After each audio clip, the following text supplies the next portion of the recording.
మన యజమానుడు మనలో కొన్ని ఫలాల కోసం చూస్తుంటాడు. ఎప్పుడు చూస్తుంటాడు, మనం గమనించాం. ఆయన చూస్తున్నట్లు మనకు అనిపించదు, కానీ మన వైపు ఎప్పటికీ చూస్తూ మనల్ని గమనిస్తుంటాడు, మనల్ని పరీక్షిస్తుంటాడు ఫలాల కోసం.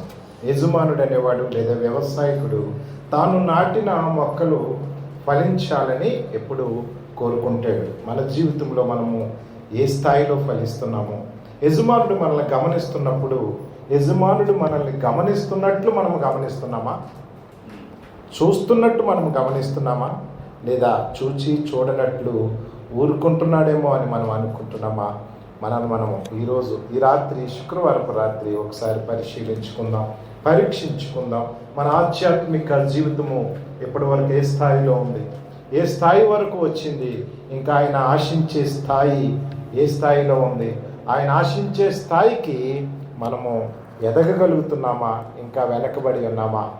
యజమానుడు వాడుకునే పాత్రగా మనం తయారవుతున్నామా, లేకపోతే ఇంకా కొద్ది వెనకబడి ఉన్నామా? మనల్ని మనము పరీక్షించుకోవడానికి, మన సరిదిద్దుకోవడానికి, ఆత్మీయ మేళ్ళు ఈ లోకములో మనకు అవసరమైన ఇహలోక పరలోక మేళ్ళని మనం సొంతం చేసుకోవడానికి దేవుని సన్నిధి చాలా విలువైనది. మన యజమానుడు మనల్ని గమనిస్తున్నాడట. లూకా శుభవార్త 13వ అధ్యాయము 7వ వచనం చూద్దాం. లూకా శుభవార్త 13వ అధ్యాయం 7వ వచనము. గనుక అతడు, ఇదిగో 3 ఏండ్ల నుండి నేను ఈ అంజూరపు పండ్లను వెదకవచ్చుచున్నాను, గాని ఏమీ దొరకలేదు. దీనిని నరికివేయము, దీని వలన ఈ భూమి ఎలా వ్యర్థమైపోవలనని ద్రాక్ష తోట మాడితో చెప్పాను. చాలండి. అంటే అతను 3 ఏళ్ల నుండి ఆ యజమానుడు మరి వెతుకుచున్నాడట. వెతకడం అంటే 3 ఏళ్ల నుండి చూస్తున్నాడు, గమనిస్తున్నాడు. ఆ యొక్క చెట్టు యొక్క ఫలభరితమైన జీవితం గురించి, లేదా ఆ చెట్టు కదలికల్ని, ఆ చెట్టు విధానాన్ని 3 ఏళ్ల నుండి చూస్తున్నాడట. 1 కాదు, 2 కాదు, చూస్తున్నాడు, గమనిస్తున్నాడు. కానీ మరి ఆ అనుకున్న ఫలములు లేదా అనుకున్న స్థాయిలో ఫలభరితమైనదిగా ఉండనప్పుడు యజమానుడి కోపం వచ్చింది. తొలగించేయమంటున్నాడు.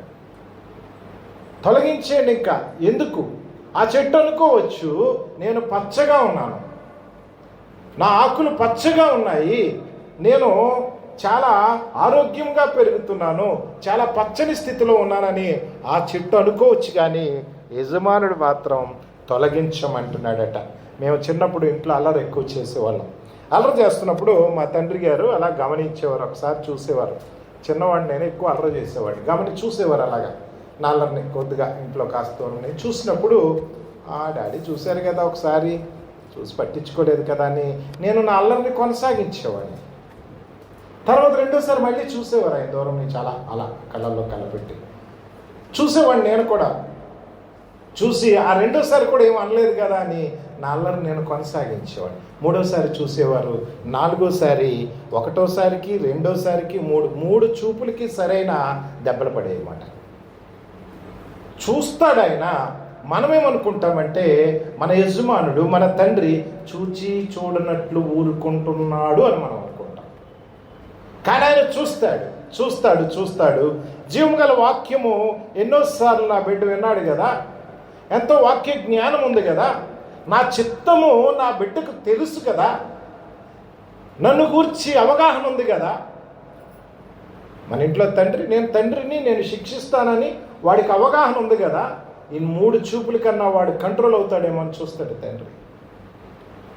అయితే అది మనం లక్ష్య పెట్టము, ఆయన్ని ఒక బలహీనుడిగా చూస్తాము. నేను రోజు ప్రార్థన చేసుకునే తండ్రి కదా, నాకు ఎన్నో మేళ్లు కలుగు చేసిన తండ్రి కదా, నేను రక్షణ పొందాను కదా, ఆయన అంగీకరించాను కదా, అతను చూడనట్లు ఊరుకుంటాడు అనుకుంటున్నాం. కానీ మనకు ఉన్న ప్రత్యేకత ఏంటో తెలుసా? బయట వారికి మనకున్న ప్రత్యేకత ఏంటో తెలుసా? బయట వారికి దెబ్బలు తక్కువ తగులుతాయటండి, కానీ యజమానుని చిత్తము మనకి తెలుసు. ఆయన వాక్య జ్ఞానం మనకి ఉంది. ఏది చేయాలో ఏది చేయకూడదో మనకి తెలుసు. ఒక కళాశాలలో కానీ లేకపోతే ఒక స్కూల్లో కానీ, ఒక ప్రైవేట్ స్కూల్ అనుకుందాం, కొత్తగా వచ్చిన స్టూడెంట్కి కొన్ని విధానాలు తెలియకపోతే ఆ ప్రిన్సిపాల్ క్షమిస్తాడు వాడిని. ఎందుకంటే సర్లే కొత్తగా వచ్చాడు కదా, కొన్ని తెలుసుకుంటాడులే అని.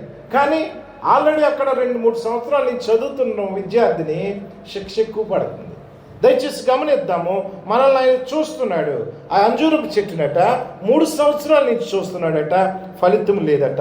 లూకా శుభవార్త 12వ అధ్యాయము 47-48 వచనం. ఆయన చిత్తం తెలుసుకున్న వారముగా ఉన్నా అజాగ్రత్తగా ఉంటే, ఆయన గురించి వాక్య జ్ఞానము తెలుసుకున్న వారముగా ఏమి చేయాలో ఏమి చేయకూడదో తెలుసుకొని కూడా అజాగ్రత్తగా ఉన్న వారమైతే ఎలాంటి పరిస్థితి చూద్దాం. లూకా శుభవార్త 12వ అధ్యాయము 47-48 వచనాలు చూద్దాం. తన యజమానుని చిత్తమెరిగి ఉండియు సిద్ధపడక అతని చిత్తము చొప్పున జరిగింపక ఉండు దాసునికి అనేకమైన దెబ్బలు. 1 కాదు 2 కాదట. ఎందుకు? యజమానుని చిత్తము మనకు తెలుసు. మన యజమాని దగ్గర మనం ఎలా ఫలించాలో, ఏ విషయాల్లో మనం ఫలించాలో మనకు తెలుసు. ఉండు దాసునికట అనేకమైన దెబ్బలు తగిలినట. అయితే తెలియక దెబ్బలకు తగిన పనులు చేసిన వానికి కొద్ది దెబ్బలు. ఎందుకంటే వాడికి తెలియదు కనుక తెలుసుకోవడానికి దేవుడు అవకాశం ఇస్తున్నాడు కాబట్టి వాడికి తగులుతాయి. కానీ శిక్ష ఎక్కువ ఎవరికండి? మనకే. శిక్ష ఎక్కువ ఎవరికి? మనకే. ఎందుకు? అన్నీ తెలుసు కనుక. పెద్ద కుమారుడు తప్పు చేస్తారా, పెద్దోడు బుద్ధి లేదంటారు కదా. అదేవిధంగా యజమానుని చిత్తం మనకు తెలుసు. వాక్య ధ్యానంలో మరి యొక్క దేవుని యొక్క పరిశుద్ధ సన్నిధిలో ఆయన చిత్తాన్ని మనకు తెలుసు. ఎలా ప్రవర్తించాలో ఎన్నోసార్లు నేర్చుకున్నాం. కొంతమంది అయితే సండే స్కూల్ టైం నుంచి నేర్చుకుంటూనే ఉన్నాం. తెలుసు ఆయన చిత్తము. ఎరిగి ఉండియు సిద్ధపడక, ఆయన మనలో ఆశించిన విధముగా మనం సిద్ధపడకపోతే, ఆయన చూసేసరికి ఆ యొక్క అంజూరపు చెట్టు సిద్ధపడలేదు, ఫలాలతో లేదు, ఆకులు మాత్రం ఉన్నాయి. ఎందుకు ఆకులు? దేవుడికి పరిపూర్ణమైన సిద్ధపాటు లేదు. సిద్ధపడక చిత్తము చొప్పున జరిగింపక ఉండు దాసునికట అనేకమైన దెబ్బలు తగులుతాయట. కనుక మనము దేవుడు చూస్తూ ఊరుకుంటున్నాడు కదా అని భ్రమపడవద్దు. చూచి చూడనట్టు ఊరుకుంటున్నాడు అని భ్రమపడద్దు. ఒకేసారి ఆయన మొదటి చూపుకి, రెండవ చూపుకి, మూడవ చూపుకి ఒకేసారి అనేకమైన తగులుతాయట. దయచేసి మత్తయి శుభవార్త చూద్దాం. మత్తయి శుభవార్త 15వ అధ్యాయం 13వ వచనము. పరలోకమందున్న నా తండ్రి నాటని ప్రతి మొక్కయు పెళ్ళగింపబడునట. తండ్రి నాటని మొక్కగా నువ్వు ఉన్నావా? తండ్రి నాటిన మొక్కగా ఉన్నావా? అది పెళ్ళగింపబడినట. తండ్రి నాటని ప్రతి మొక్కయు పెళ్ళగింపబడును. అలాంటి పరిస్థితులు మనకి రాకూడదు. మనం తండ్రి చేత నాటబడిన మొక్కగా ఉన్నామా? తండ్రి నాటని మొక్కగా ఉన్నామా? మనము ఒకసారి పరీక్షించుకుందాం. పెళ్ళగింపబడినట్ట. ఈ లోకములో మనం జీవిస్తున్నప్పుడు, ఈ లోకయాత్రలో మనం జీవిస్తున్నప్పుడు తండ్రి నాటని మొక్కగా పెళ్ళగింపబడితే, ఈ లోకయాత్రను ముగించుకునేసరికి దేవుడు నాటని మొక్కగా పెళ్ళగింపబడితే చాలా భయంకరమైన శ్రమల్లోకి వెళ్తాం. మరణం అనేది ప్రతి ఒక్కరికి వస్తుంది. మరణం అనేది నీతిమంతుడికి స్థానభ్రంశం మాత్రమే. అలాగే నీతి అనుసరించిన వారికి కూడా స్థానభ్రంశమే. కానీ ఒకటి ప్రమాదకరమైన స్థానము, ఒకటి మేలుకరమైన స్థానము. కనుక అందరికీ మరణం వస్తుంది. కానీ ప్రభువునందు మృతి నందు వారు, లేదా నీతిమంతుడుగా లేకుండా నువ్వు పెళ్ళగింపబడితే, అనేకమైన దెబ్బలు తగిలి నువ్వు పెళ్ళగింపబడితే చాలా భయంకరమైన మరి పరిస్థితి వస్తుంది. కనుక క్రీస్తునందు మృతి చెందితే మన కథ ముగిసిపోదట. మన కథ ఎట్టి పరిస్థితుల్లో ముగిసిపోదు. కాస్త ముందుకెళ్తుందంటే, నీతిమంతుడిగా క్రీస్తునందు మనం ఈ లోకంలో మృతి చెందితే ముగిసిపోదు, కానీ కాస్త ముందుకెళ్తుంది. కనిపించకుండా పోతామేమో కానీ కనుమరుగవ్వము. కనుక ప్రియ సహోదరి సోదర, ఈ లోకములో మన జీవన విధానం ఎలా ఉంది, మరి ఎలాంటి పరిస్థితుల్లో మనం ఉన్నాం? నీతిమంతుడిగా బ్రతికితేనట ఎంతకన్నా అద్భుతమైన ఆనందకరమైన ప్రదేశానికి వెళ్తామట. నీతి లేనివాడిగా బ్రతికితే ఆ పాతాళ లోకం కంటే ఈ లోకమే బెటర్ అట. ఉండాలంటే ఉండలేము, కానీ మనం ఉన్న ఈ యొక్క పరిస్థితుల కన్నా సంతోషకరమైన ప్రాంతంలోకి వెళ్ళాలంటే ఈ భూమి మీద బ్రతికినంత కాలము నీతిమంతుడిగా బ్రతకాలి. లేదా నీతిమంతుడిగా బ్రతకకపోతే మన మరణం తర్వాత మనం వెళ్ళే ప్రాంతము కన్నా ఇప్పుడు ఉన్న ప్రాంతమే మేలైనదట. కనుక ప్రియ సహోదరి సహోదర, మన జీవన విధానము ఎలా ఉంది? మన జీవన విధానంలో మరి ఆయనకి ఇష్టడైన బిడ్డడిగా నీతిమంతుడిగా బ్రతుకుతున్నామా లేదా ఒక్కసారి మనం పరీక్షించుకుందాం. ఈ లోకంలో మనకి కష్టపడితే కానీ ప్రతిఫలం రాదు. ఎన్నో శ్రమలు, వేదనలు, బాధలు, కన్నీర్లు ఉంటాయి ఈ లోకంలో. కానీ మనం నీతిమంతులుగా బ్రతికి ఆ పరలోక భాగ్యాన్ని సంపాదించుకుంటే అక్కడ అంతా సంతోషమే. లేదు, నీతిమంతుడిగా బ్రతకకుండా పాతాళానికి వెళితే, నరకపు శ్రమలకి వెళితే అక్కడ మీద ఈ భూమి మీద కష్టమే మేలనిపిస్తుంది. ఎందుకంటే ధనవంతుడంత వాడే ఒక చుక్క నీటిని కూడా పొందుకోలేకపోయాడు. మనం ఎక్కడికి వెళ్ళినా, ఎంత శత్రువు దగ్గరికి కన్నా ఇంటి ముందు నిలబడి, అయ్యా దాహం వేస్తుంది, అయ్యా ఒక గ్లాసులు మంచినీళ్ళు పోయి అంటే ఇస్తాడు. ఈ లోకంలో ఆ ఆప్షన్ ఉంది మనకి. కానీ నరకములో ఆ యొక్క ధనవంతునికి ఒక చుక్క కూడా లేదట. కనుక ప్రియ సహోదరి సహోదరా, మనము పెళ్ళగింపబడితే లేదా ఈ లోకాన్ని నుంచి మరి వేరైతే ఈ లోకయాత్రను ముగించుకున్నప్పటికీ ఈ లోకంలో ఉన్నప్పుడే మనం సిద్ధపడాలి. నీతిమంతుడిగా ఉంటే ముందుకెళ్తావు, కానీ నీ చరిత్ర ముగిసిపోదు. అనీతిమంతుడిగా ఉంటే మనము అత్యంత భయంకరమైన పరిస్థితిలోకి వెళ్తాం. కనుక దేవుని చిత్తం ఎరిగియో ఆ విధంగా చేయకపోతే అనేకమైన దెబ్బలు తగులుతాయట. అంతేకాని కాకుండా తండ్రి నాటని మొక్కగా ఉంటే, తండ్రి నాటని మొక్కగా నువ్వు ఉంటే నీవు పెళ్ళగింపబడతావట. మనం ఒకసారి పరీక్షించుకుందాం. మన జీవన విధానం ఎలా ఉందో ఒక్కసారి మనం చూసుకోవాల్సి ఉంది. కనుక మరి 3 ఏండ్ల నుండి చూస్తున్నాడట, ఏ ఫలితము రాలేదట. తీసి పారేయండి, ఎందుకు భూమి వ్యర్థమైపోవాలనుకుంటున్నాడు. ఆకులు మాత్రమే ఉన్నాయట, ఫలాలు లేవట. అంజూరపు ఆకులు ఏం చేసుకుంటారండి? అంజూరపు ఆకులు అరకొర భక్తికి, భయానికి, లేదా పాపము చేసి పాపము కప్పుకోవడానికి సాదృశ్యంగా ఆదికాండంలో కనబడుతుంది. చెప్పగలరా?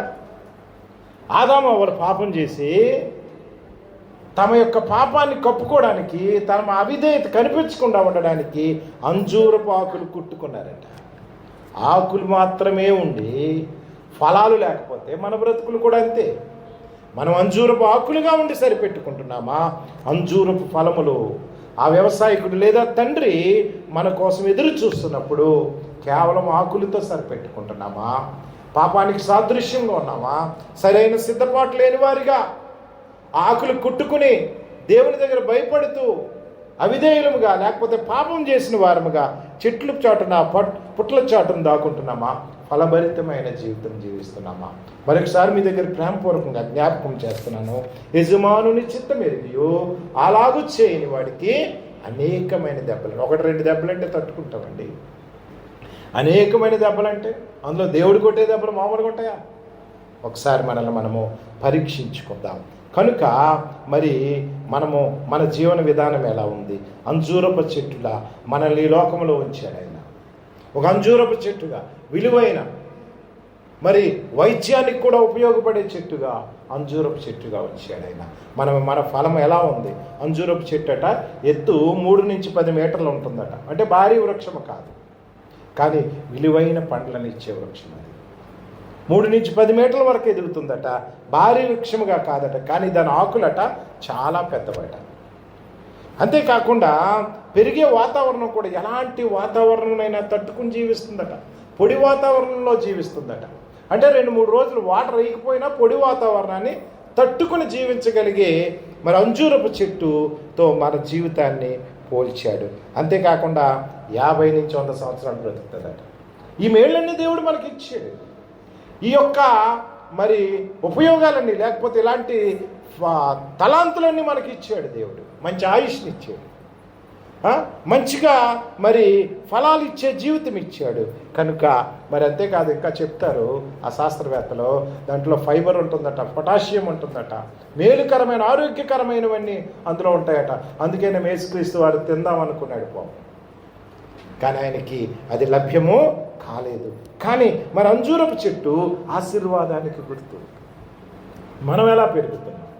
ఎడారిలో కొన్ని మొక్కలు ఉంటాయట, తుప్పల్లా పెరిగితే కానీ ఏమీ ఉపయోగం ఉండదట.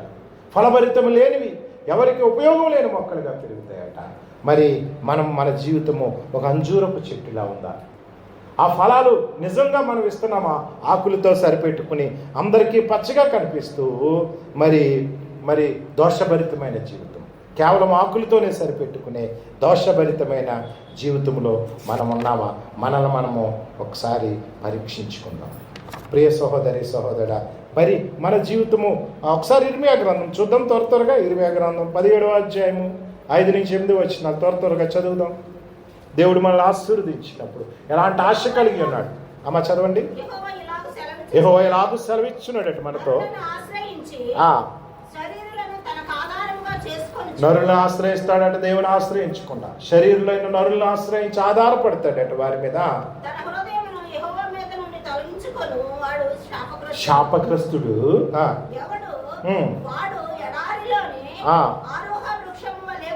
వాడినట. అసలు ఆయన ఎలాగా మనల్ని చూడాలనుకుంటున్నాడు?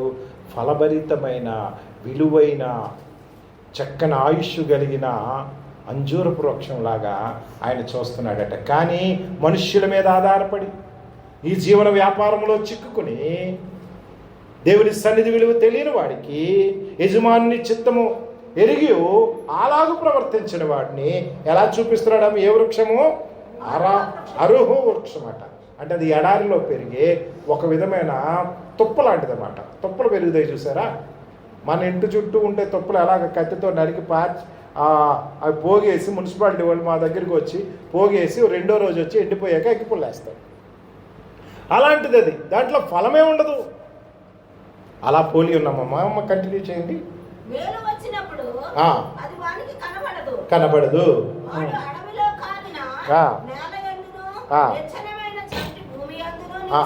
చాలా. అలా దేవుడు ఆ 2 వృక్షాలను చూపించాడు. ఒక అంజూరపు చెట్టు, ఇది వృక్షంగా పేరు వచ్చింది, కానీ మరి దీనికి ఫలము లేదు. మనలో ఆశీర్వాదం లేకుండా అవిధేయత ఉంటే ఎడారిలో ఎందుకు పనికిరాని ఆ యొక్క చెట్టుతో పోల్చాడు. కానీ మనము ఆయన మాటకు విధేయత చూపించిన వారమైతే, మరి ఆయన మాటలను మనము లక్ష్య పెట్టిన వారమైతే మనము అంజూరపు చెట్టులా ఫలిస్తాము. దేవుడు నాటిన మొక్కగా ఉంటాము. తండ్రి నాటని మొక్కని గురించి తెలుసుకున్నాం. తండ్రి నాటని మొక్కని అనేకమైన దెబ్బలు తగిలి తొలగిస్తాడట. అనేకమైన ఆ గొడ్డలి దెబ్బలు తగిలి అది తొలగించబడుతుందట. తండ్రి నాటిన మొక్క. మరి అరుహా వృక్షము కూడా మరి సరైన ఫలితం ఇవ్వకపోవడం వల్ల ఇర్మియా గ్రంథములో ఆ వృక్షమును కూడా మరి ప్రస్తావించడం జరిగింది. తండ్రి చేత నాటబడిన వృక్షం ఎలా ఉంటుందో చూద్దాం.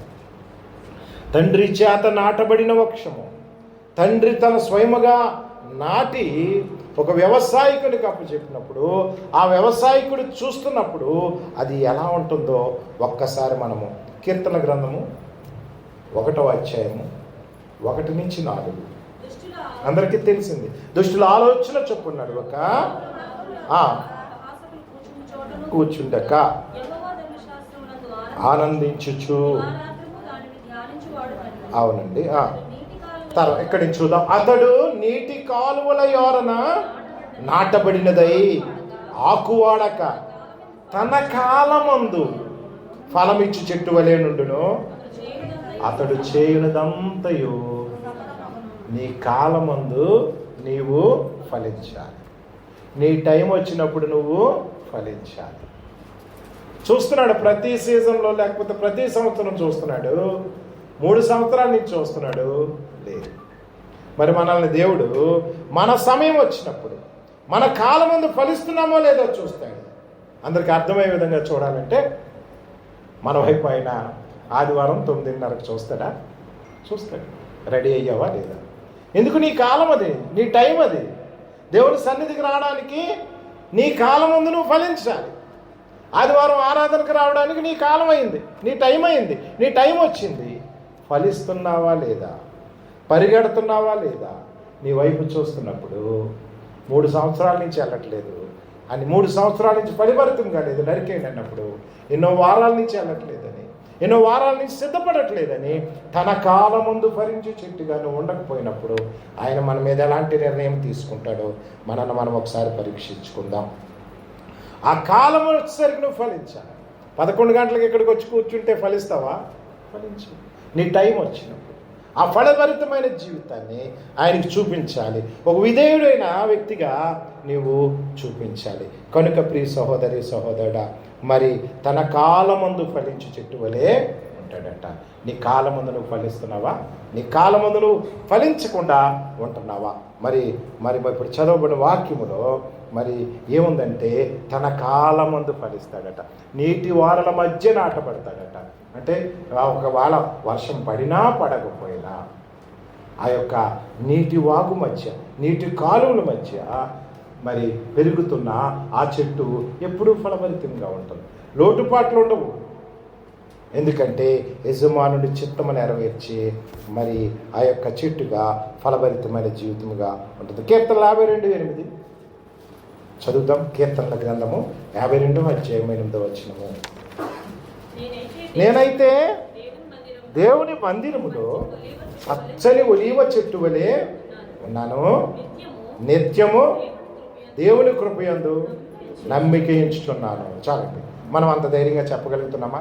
నిజంగా అంత ధైర్యంగా చెప్పగలిగితే మనకంటే భాగ్యవంతులు ఎవరు లేరు. అంజూరపు చెట్టు గురించి దైవజనుడిగా దేవుడు చెప్పవలసిన మాటలు మీకు చెప్తున్నప్పుడు నీ మనసులో అబ్బాయి నేను అలా కాదు, నేనైతే పచ్చని ఒలివ చెట్టు వలెనున్నాను అని మీరు చెప్పగలుగుతున్నారా? అలా చెప్పగలిగితే మీరు చాలా ధన్యులు. నేను ప్రతి ఆరాధనకు వచ్చి కూర్చుంటాను, నా కాలం ముందు నేను ఫలిస్తాను అని నువ్వు చెప్పగలిగితే నువ్వు చాలా ధన్యుడు. ఈరోజు కాకపోతే రేపైనా నీ ప్రార్థనలు ఆలకించబడి నీతిమంతుడిగా మరి మేలులు ఎన్నో దేవుడు దాచిపెట్టి ఉంటాడు. ఆయన చిత్తం చెయ్యాలి. ముందు తూచా తప్పకుండా ముందు చెయ్యాలి, తర్వాత ఆశించాలి. చేయకుండా ఆశిస్తే వాయిదాలు పడతాయి. కనుక ఇక్కడ ఏమన్నాడు కీర్తనకారుడు? నేనైతే, ఎంత ధైర్యంగా చెప్తున్నాడండి. నేనైతే అలా చెప్పగలుగుతున్నామా? నిజంగా అలాగ చెప్పగలిగితే ఆశీర్వాదాలు మనం ఊహించిన దానికన్నా రెట్టింపు వస్తాయి. అడిగినవి అడగనివి అన్నీ ఇవ్వడానికి సిద్ధంగా ఉన్నాడు. మనం ఒకటి అడిగితే 2 ఇవ్వడానికి సిద్ధంగా ఉన్నాడు. నీ ఆలస్యానికి ఒక ఫలితము, నీ ప్రార్థనకు ఒక ఫలితము, 2 ఆశీర్వాదం ఇవ్వడానికి ఆయన సిద్ధంగా ఉన్నాడు. చెప్పగలుగుతున్నామా? నేనైతే దేవుని మందిరములో. ఎక్కడండి? ఇంటి దగ్గర కాదు, బజార్లో కాదు, ఉద్యోగ స్థానంలో కాదు. ఎక్కడ? దేవుని మందిరములో పచ్చని ఒలీవ చెట్టు వలె ఉన్నాడట. నిత్యము దేవుని కృపయందు నమ్మిక. 3 విషయాలు ఉన్నాయండి దేవుని మందిరం యొక్క విశిష్టత. చూడండి, పచ్చగా ఉంటామట. లోకం పచ్చగా ఉంటే చూడలేదని ఒక సామెత ఉంది కదా. పచ్చగా ఉంటామట దేవుని మందిరంలో ఉంటే. 2 నిత్యము దేవుని కృప ఉంటుందట. 3 దేవునిపై నమ్మకం కలిగి ఉంటామట. ఎన్ని మేళ్ళు ఉన్నాయండి దేవుని మందిరంలో. అందుకే కీర్తనకారుడు తెలివిగా అన్నాడు, నేనైతే దేవుని మందిరంలో పచ్చని ఒలీవ చెట్టు వలె ఉన్నాను, నిత్యము దేవుని కృపయందు నాకే భయం లేదు, నా కుటుంబానికి ఏ భయం లేదు. నేను పాపము చేసి తప్పిదాలు చేసే భయం నా దగ్గర లేదు. నేనైతే అలా ఉన్నాను. కనుక మరి ఆయన కృపయందు నేను నమ్మిక ఉంచి ఉన్నానని ధైర్యంగా చెప్తున్నాడు. కనుక ప్రియ సహోదరి సహోదరుడా, మనం ఎలా ఉన్నాం? దేవుని మందిరపు వాతావరణంలో పచ్చగా ఉన్నామా? లేకపోతే దేవుని ప్రార్థన చేసే విధానంలో కానీ ఆయన యొక్క మరి ఆ యజమానుడు మన వైపు చూస్తున్నప్పుడు తగిన ప్రార్థనా ఫలితాన్ని కానీ తగిన వాక్యపు మరి జ్ఞానము లేక మరి మనం ఉన్నామేమో, యజమానుడు కొట్టే దెబ్బలకి సిద్ధపడుతున్నామేమో.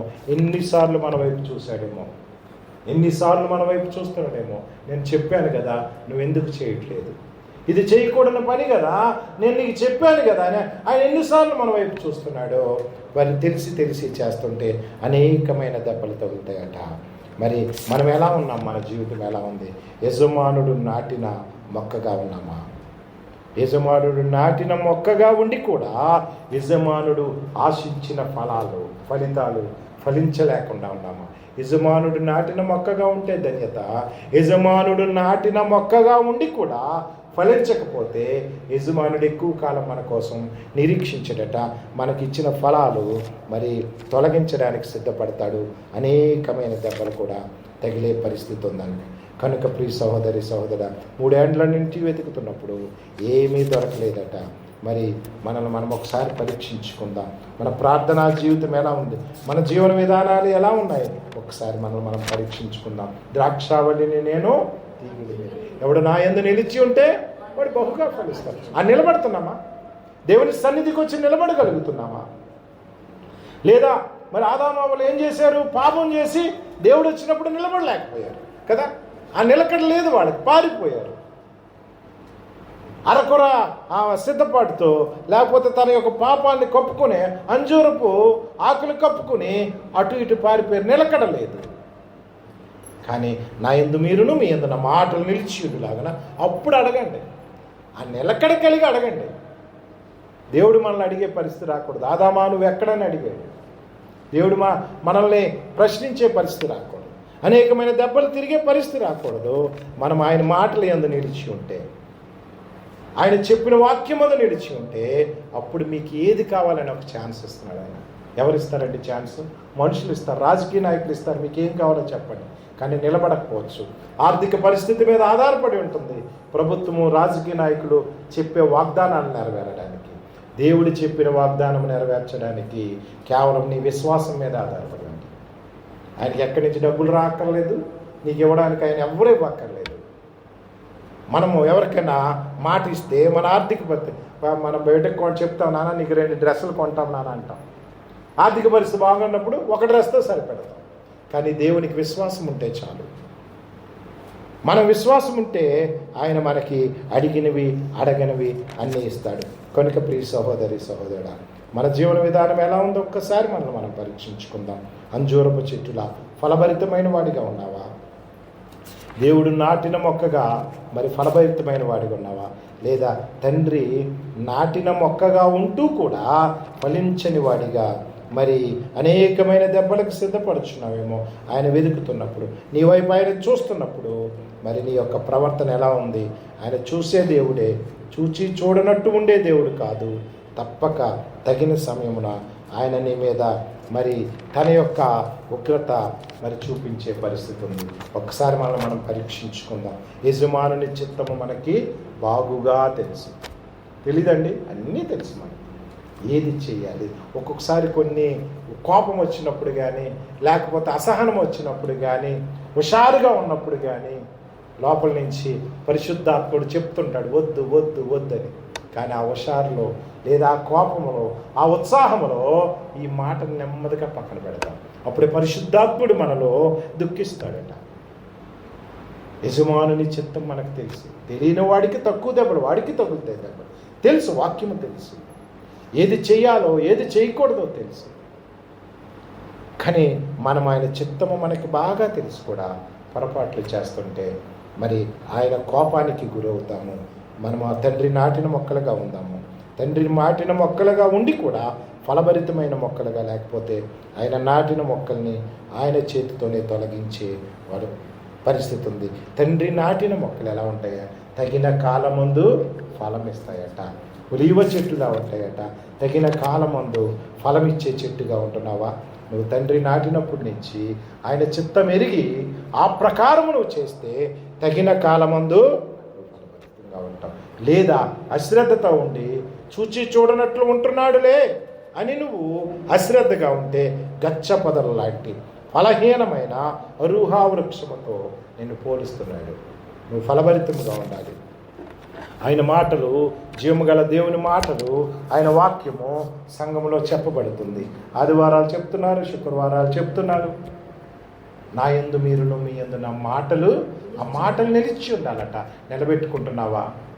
చూచి చూడనట్టు ఉంటున్నాడని సరిపెట్టుకుంటున్నావా? మనల్ని మనం ఒకసారి పరీక్షించుకుందాం. జీవముగల దేవుని కృప, ఆ వాక్యపు ఆనందము, వాక్యపు సమృద్ధి మన జీవితంలో మెండుగా కలుగునుగాక. ఆమేన్.